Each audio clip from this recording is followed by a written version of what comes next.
façam o tal do triplo C. Curta, comenta, porque a integração do chat ajuda muito, e compartilhe. Você pode fazer essas 3 coisas que ajudam o algoritmo a aparecer. Mas eu não estou brincando não, pessoal. Dá uma paradinha agora de 1 segundo e clica no joinha, porque às vezes sabe, essa pessoa já está acostumada a ouvir isso. Não, não, é importante que você faça isso, porque se você não fizer, inclusive atrapalha o vídeo. Parece que o vídeo é menos relevante. O que você acha, doutora? Isso. O que você acha que fez a OAB dar essa mudança? Porque uma das coisas que eu aprendi ao longo da entrevista com vocês foi que a OAB estava fazendo ouvido de surdo, né? Não estava prestando atenção em nada do que estava acontecendo. Eu me lembro de um caso muito icônico e que me impressionou muito a respeito da OAB, que foi o caso da prisão do Roberto Jefferson, que quando foi preso, na sentença do Alexandre de Moraes, ele retira o direito ao advogado do preso. Ele diz assim, olha, não tem direito nem à visita de advogado. Eu falo assim, mas peraí, a sentença do juiz se sobrepõe à norma constitucional?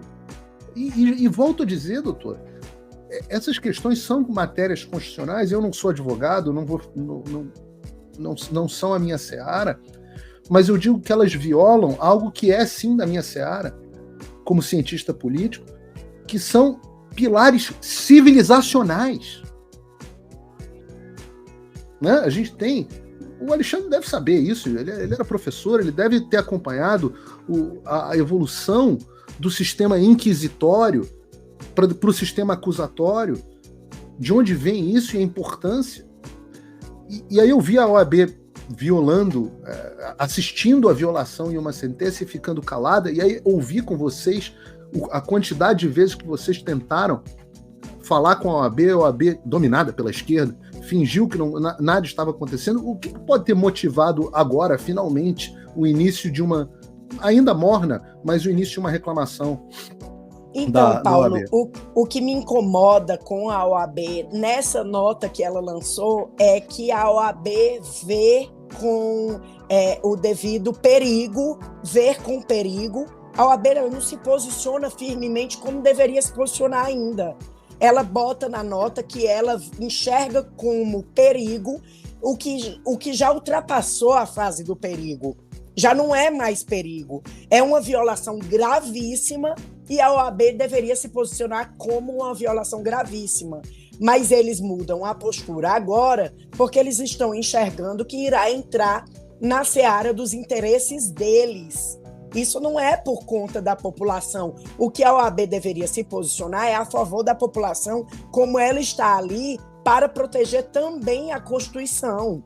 O papel da OAB é esse. E isso deixa a gente, que é advogado, muito entristecido em ver essa máquina funcionando em prol de interesses particulares. A partir do momento que eu sinto que o meu interesse vai ser também deturpado, aí eu me manifesto como um perigo, me manifesto ainda de forma leve, assim, eu enxergo que ela se manifestou agora porque ela consegue enxergar que isso já está chegando no quintal dela. Enquanto eram só alguns advogados que reclamavam como a gente, que eu até questionei ao vice-presidente da OAB em uma audiência pública, se existiam mais advogados que outros advogados, por que a minha prerrogativa não vale? Só vale a prerrogativa de um grande escritório, de um grande amigo?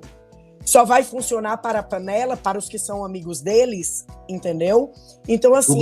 eu sempre lembro do grupo Prerrogativas, né, que defendia supostamente as prerrogativas dos advogados, mas eram só dos advogados de corrupto e de traficante. Exatamente. Na hora do 8 de janeiro, eu perguntei ao próprio Cacá e falei assim, cadê? Cadê o prerrogativas?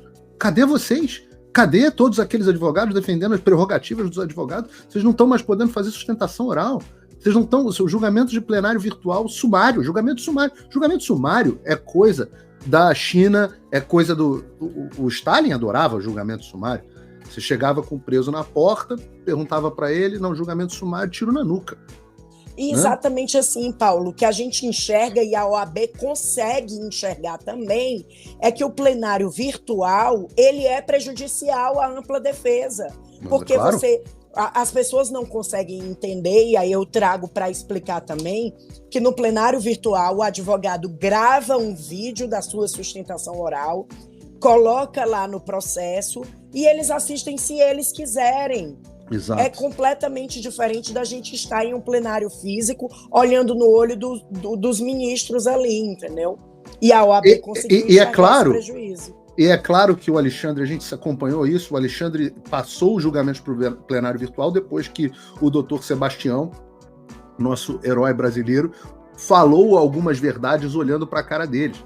Então, o medo foi de que todos os julgamentos passassem a ter alguém falando a verdade, apontando o dedo na cara e falando: vocês são os mais odiados do Brasil, né? Alguém que colocasse isso. Então, o medo transferiu os covardes, e o psicopata tem essa característica de covardia, né, em relação a isso. Ele é muito audacioso, mas ele é covarde na hora que ele é confrontado. Então o covarde foi lá e transferiu para o plenário virtual. Mas agora tem alguns julgamentos que estão voltando para o plenário. Como é que chama o outro plenário que não é virtual? Físico. Plenário físico. Plenário físico. Teve essa mudança na semana passada. Você, inclusive, que me falou até isso por mensagem, não foi? Isso, exatamente. Então, o caso do Eduardo, ele é um caso emblemático, onde o ministro se equivocou, claramente. O Eduardo nunca esteve no QG, o Eduardo foi para o CTG, almoçou e depois foi para a manifestação. Então, assim, tem um erro gravíssimo no julgamento do ministro, um erro, inclusive, que foi apontado pela própria Polícia Federal, e isso daí a gente também traz que é uma falha na instrução processual, na instrução criminal. Se houvesse uma instrução como deveria haver, quando o laudo é colocado dentro do tempo, quando a defesa é ouvida, nada disso teria acontecido. Então, assim, como se diz no Ceará, foi um julgamento feito meio que a reboque ali, nas coxas, né, digamos assim, para correr com a condenação desse pessoal e não observar o direito de defesa e o direito ao contraditório. É absolutamente repugnante. Rapidinho, doutora, de um modo geral, eu estou vendo agora já alguns frutos da visita e das denúncias. Eu tenho reparado que as coisas não andam muito boas para o Alexandre. Eu digo isso porque agora a gente está vendo a OAB falando, a gente tem um acúmulo de denúncias que a OEA não vai poder continuar ignorando por muito tempo. Os parlamentares brasileiros estão planejando uma pressão em cima da OEA, eu devo acompanhá-los nesse processo para que eles comecem... Meu caso tá na OEA está parado desde novembro do ano passado. Então, a denúncia que eu fiz com a deputada Carla Zambelli. Então, a pressão contra a OEA vai aumentar, a OEA completamente dominada pela esquerda, mas é uma coisa impressionante. Mas eles precisam trabalhar, então eles estão vendo que a situação está ficando complicada. Eu vi na semana passada o PGR, de quem a gente também falou na entrevista, o subprocurador, como é o nome dele? Carlos Frederico, o subprocurador Carlos Frederico, que deu uma entrevista meio que desqualificando a delação que o Alexandre fez com a Polícia Federal dele lá, a Gestapo dele, do Mauro Cid. Eu estou vendo o clima no Senado muito diferente, com o Rodrigo Pacheco se voltando contra ele. Tem a questão dos vídeos de Roma, que ele não claramente ali vai ser pego na mentira e que não tem como esconder para sempre. Eu estou vendo que a situação dele não está a mais confortável. Eu não sei se você compartilha dessa visão. Sim, eu compartilho. Assim, a corda esticou demais, né? Não se esperava que essa corda esticasse tanto. Normalmente, quando as pessoas cometem ilegalidades, elas cometem mais ali dentro do tolerável, né? E essa corda esticou demais e está atingindo pessoas que não se imaginava atingir. E isso faz com que tenha uma grande repercussão, inclusive tirando os poderes da Procuradoria-Geral da República, o que para mim era muito inacreditável, que os procuradores gerais da República aceitassem que o ministro usurpasse o poder deles, como nesse caso do seu Jaime, né, que já existe um parecer favorável para a soltura, como vários outros que também estão com parecer favorável para a soltura, e simplesmente o ministro ignora. ele passa por cima da carreira da Procuradoria-Geral da República. E isso é muito grave. Se a Procuradoria não tomar um posicionamento, ele está acabando com uma carreira muito salutar para a democracia e para o direito brasileiro. Isso já vinha acontecendo desde o inquérito do fim do mundo, onde ele tem lá com um inquérito aberto, que até hoje não tem a Procuradoria participando, e ele não vai ter o que fazer com um processo a não ser que ele realmente assuma. É o inquérito no qual, a princípio, eu estou lá. Ele, então, eu não sei se estão em outros, a gente nunca sabe, né? A gente vive julgamentos secretos no Brasil, mas ele já começou a usurpar os poderes do Ministério Público, né, do acusador ali naquele momento, e eu não sei, agora parece que está havendo alguma comoção nacional. Cenas dos próximos capítulos. Doutora, muito obrigado. As pessoas podem te acompanhar nas redes sociais, no Instagram. Carolina Siebra ADV.